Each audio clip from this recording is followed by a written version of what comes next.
Hi there, good morning everyone. I hope you're doing really well. This is Liz Davis. I am a nutritionist and I specialise in digestive health for busy women. So I help busy women fix their IBS, bloating, painful digestion, SIBO, candida, those kinds of things, and any related hormone problems or fibromyalgia, chronic fatigue, etc., which quite often have a large part of their root cause in the gut health, etc. So I was going to do a quick rundown all about iron and what you're going to feel like if you don't have enough iron, because the impact of it can be quite far reaching, and also how to make sure that you've got enough iron in your diet going on so that at least you've got that area covered, although it's not always completely down to diet alone, the reason why you haven't got enough iron circulating in your system, and I'll come to that in just a second. So basically you need iron for lots of different things in the body, but the main thing you need it for is to transport oxygen from your lungs through your blood and to the tissues and organs where it's needed.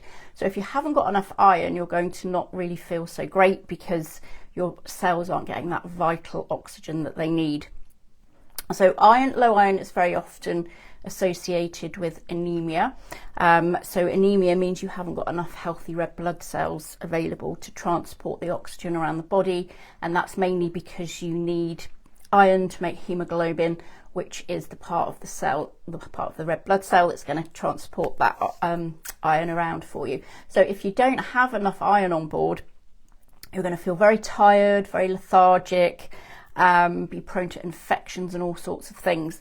So it's worth checking out. You can get a quick test, a very simple test from your GP if you suspect that you might be low in iron, and then you can supplement accordingly, but I'll come on to that a bit more in a second.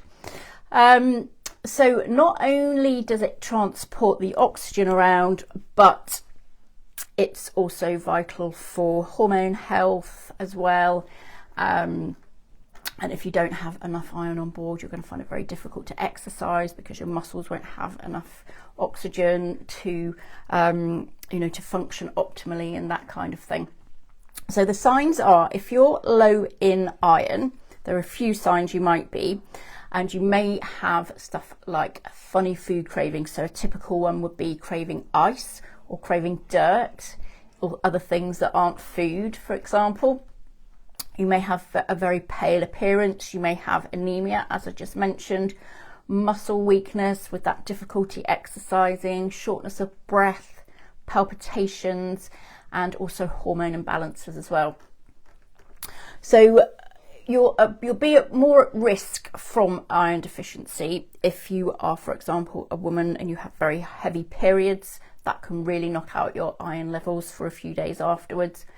If you've got GI issues, so gut issues, such as SIBO, can really hinder your absorption of iron, so that's something to look into. Also, if you've got dysbiosis, so you've got an imbalance in your gut bacteria, some of that less desirable bacteria can really gobble up iron as well. So that's something also to bear in mind. So it just comes back to that thing where, there's not normally one thing wrong, but there'll be lots of different issues all knitting into each other and then feeding off each other and allowing each other to kind of just progress and get worse and worse and worse. So if you're pregnant as well, that can quite often line you up for iron deficiency and anemia and so on. Another big group who needs to be careful are vegetarians and vegans. The reason being that even if your vegetarian or vegan diet is really healthy or seems really healthy, the kind of iron that you're eating is probably going to be non-heme iron, which isn't so well absorbed by the body, not heme iron. So heme iron is present in animal foods. So if you're a meat eater, you're eating chicken, fish or red meat, that kind of thing, you should be okay because you're getting plenty of heme iron, which is easy to absorb. Non-heme iron is the kind of iron you get in plant foods, and your body can't absorb it very well. So luckily, if you eat plenty of vitamin C with these foods, then that can really help you out here. So there's certain foods that are you know, naturally rich in iron and vitamin C. So things like spinach or broccoli, so that nature's got you covered there. Stuff like lentils, though, yes, they're a great rich source of iron, but they've got no vitamin C to speak of, so you're going to struggle to absorb unless you pair your lentils with foods like peppers or chilies, that kind of thing, which naturally we do anyway with a lot of lentil recipes. You know, they're great for curries and that kind of thing, which would have chili in, and other vitamin C rich vegetables as well.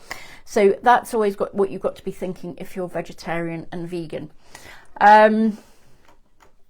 Also supplements as well. I wouldn't supplement single iron supplements. They're far too strong for most people who don't have a deficiency. So if you've tested at the doctor or privately and it's shown that you are low in iron, then a single kind of, you know, iron on its own supplement can be really helpful.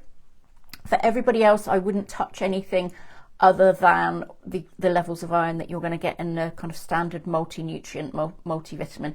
And of course, the better quality you can get, the better, because it's always going to be easier to absorb. Okay, so that's a quick rundown on iron, how it can affect you, how to make sure you've got plenty in your diet. So if you did find that useful, do like and share. And if you'd like any more information about gut testing or hormone testing or anything, or nutrition coaching, then just pop me a DM and I can get some information out to you. Okay, I shall see you next time. Bye.